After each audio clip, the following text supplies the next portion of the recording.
welcome back. Today we're going to talk about some Black History reads. We're going to talk about things that I'm thinking about for next school year. And I figured, because two of my boys are sick, and right now everybody is satisfied. They have their tea and their food and their medicine, and I'm like, it's quiet and it's a Saturday, and that usually doesn't happen. So I'm like, let me record some videos. What?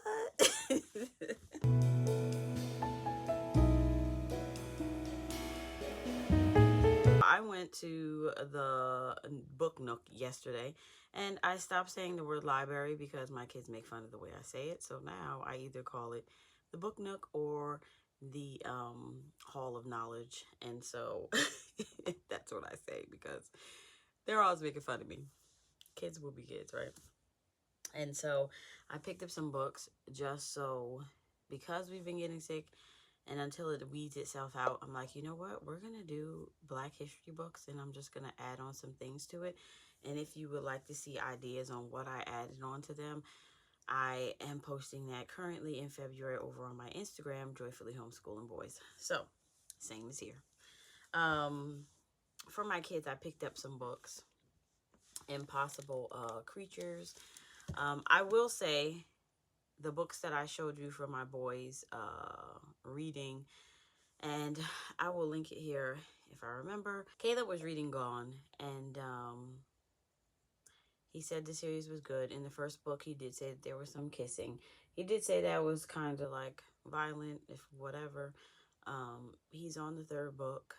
I don't mind my kids reading too much violence. They kind of know how far I will let them know based kind of like on the movies we watch. And then it's like, if it's going a little too deep, they know. And so same thing with as far as like kissing and hugging and touching. We've had those conversations. So I don't pre-read my kids' books. They kind of know. And they usually stop. Now he's at the third book and he didn't continue. So I'm almost thinking like if I ask him, he's going to be like, yeah, I can't read it anymore. And they've been responsible enough to do that, so I appreciate them doing that. So the other series, the Amari series with the girl, he said it was kind of like a lot of magic stuff going on. So even though he liked it, he was like, it was too much for him. And so he didn't really continue with the Amari series. Secret Explorers. My 11th grader, of course, he's liking it. I kind of knew that because my other two sons liked it, and it just works. So that's Secret Explorers Academy, and or Explorers Academy. I'll fix the title when I remember. And so I got him this Impossible Creatures. I heard that this book was good, so I just grabbed it for him to read. My 11th grader was reading this graphic novel called Space Boy. Am I a fan of it? I'm really not. I let him read it. They came out with a new one, so I'm like, it's fine.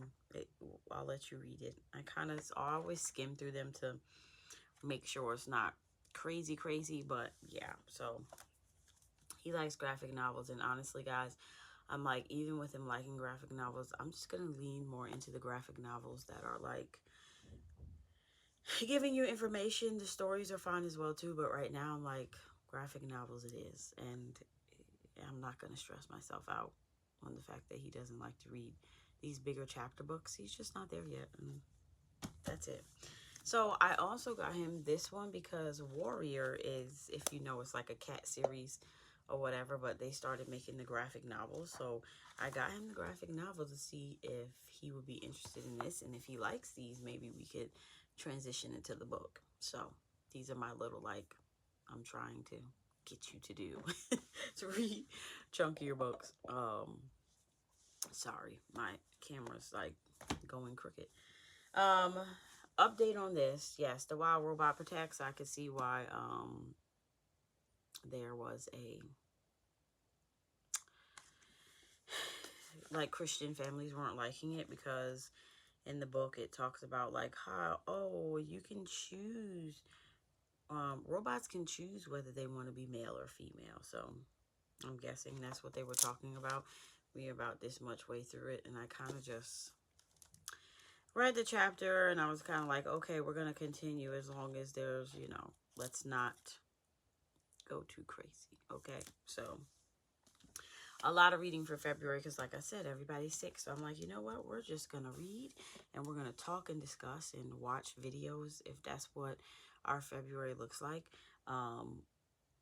Right now, they are minimized to math, science, grammar, and they're reading for my older ones because I felt like my life for a while was being flipped upside down. Is it easy? Absolutely not. So hubby has been diagnosed with ADHD, and it's been a big eye opener as to why communication, even though we've been married for 17 years and things that are going on, it's like, whoa, this is a big eye opener. So my kids are going to be next. I know I have a little slight ADHD when it's like definitely in long conversations, I tend to like stop paying attention. So it's and you probably can tell here on my channel because I don't talk, like, I can jump from topic to topic. I don't necessarily know if that's ADHD thing, but yeah. And so I'm starting to read books on that as well. And kind of when I told you I was going to read these homeschool books during February in my last video, now I'm like trying to swap in some ADHD books in because I feel like making lessons shorter, and I know Charlotte Mason is all about the shorter lessons. And for me, when they make high school level Charlotte Mason stuff, I feel like sometimes I just feel like the material, not necessarily saying it's not good material, I just feel like it doesn't go deep enough. Like when I use master books, which I'm considering going back to master books because I know their lessons are small and that would really work for them. So all in all, um, it is what it is. And honestly, I just know that I have to adjust my homeschool. I know that it won't bother our fine arts day, but when it comes to like homeschool groups that are doing academics, I feel like I have to lessen the load because I feel like that load is a lot for them. So I have to realize that. And like I said, all of them haven't been tested, but I kind of know I have like a more hyper. And then, yeah, from what I've been listening to, and I've been listening to a lot through like audiobooks. And so, yeah, so it's been a little rough for me to adjust because I feel like I always kind of felt like, oh my gosh, I'm carrying the house, the load, doing all the things, like, and not realizing like the forgetfulness was not intentional with everyone. So,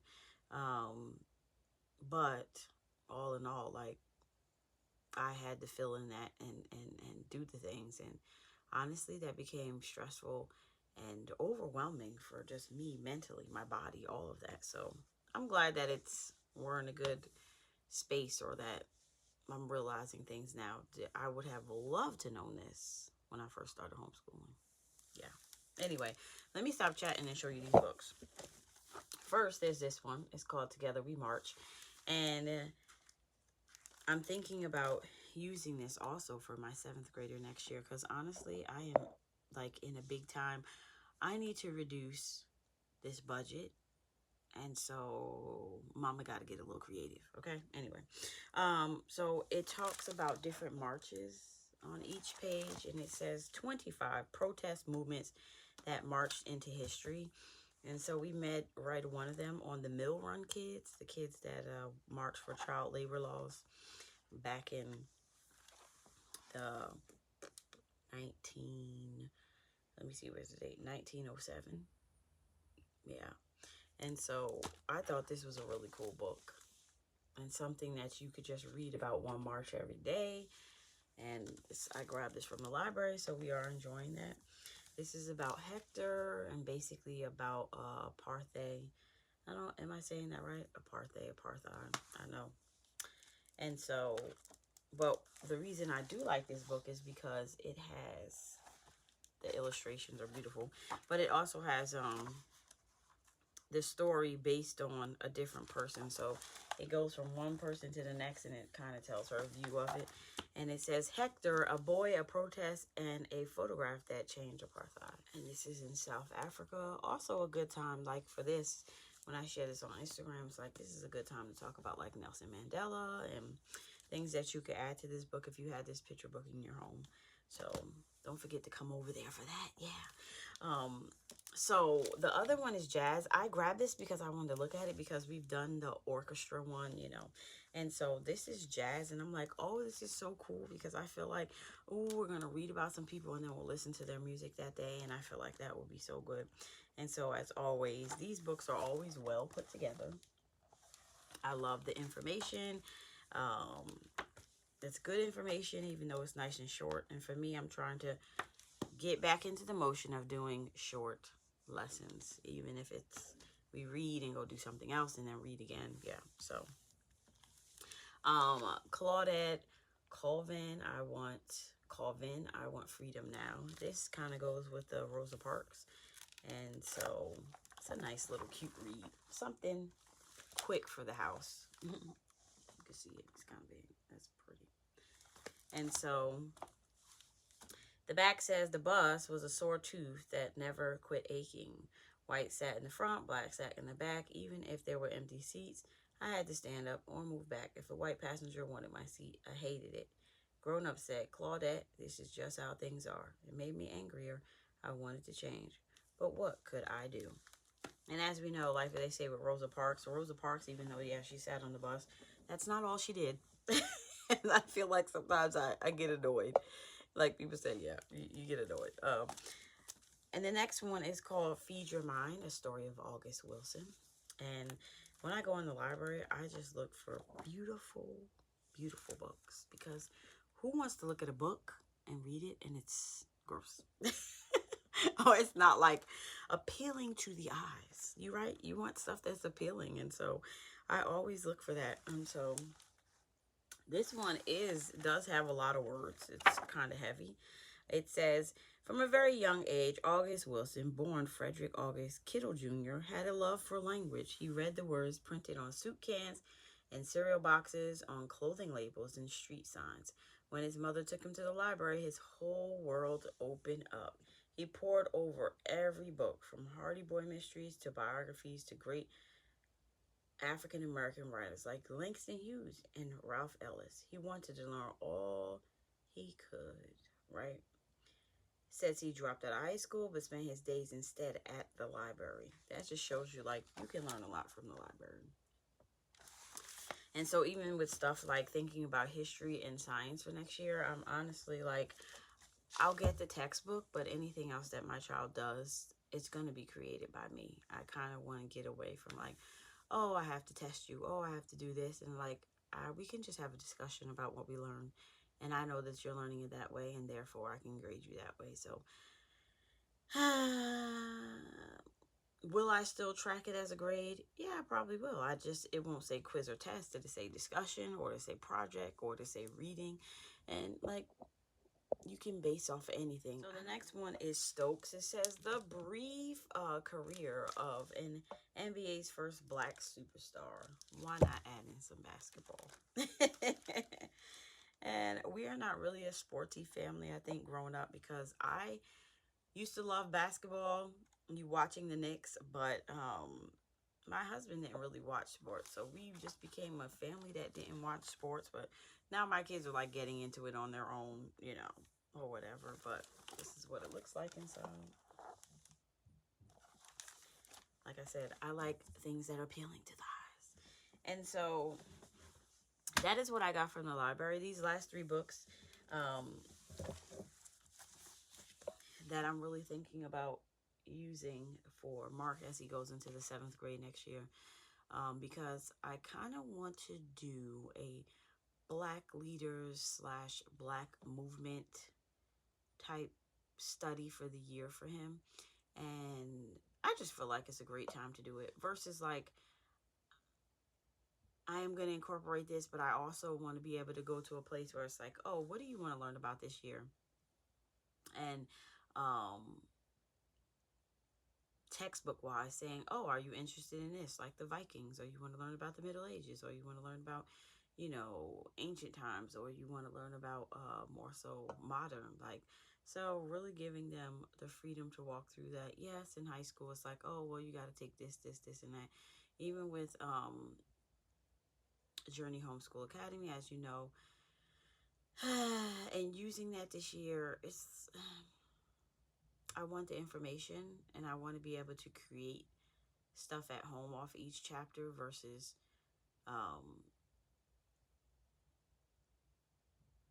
me leaning so heavily on the curriculum. So these are books that I own for Moose, and this is about the first man who built the first black settlement in colonial America. And then this one is Heart and Soul. I know you guys already know this, but this is always a great, beautiful read during the time. But even with this, it's like I can use this as a unit on Reconstruction and then find other things to go with it. And then also African American history. These are 3 books that I'm never going to get rid of. Because I was just telling my husband, I'm like, I'm going to have grandkids. I'm like, I need to be able to teach them Black history. And he's like laughing at me. I'm like, no, I'm dead serious. Like, I need to be able to teach my grandkids about Black history. And I'm not getting rid of my Black history books because, you know what?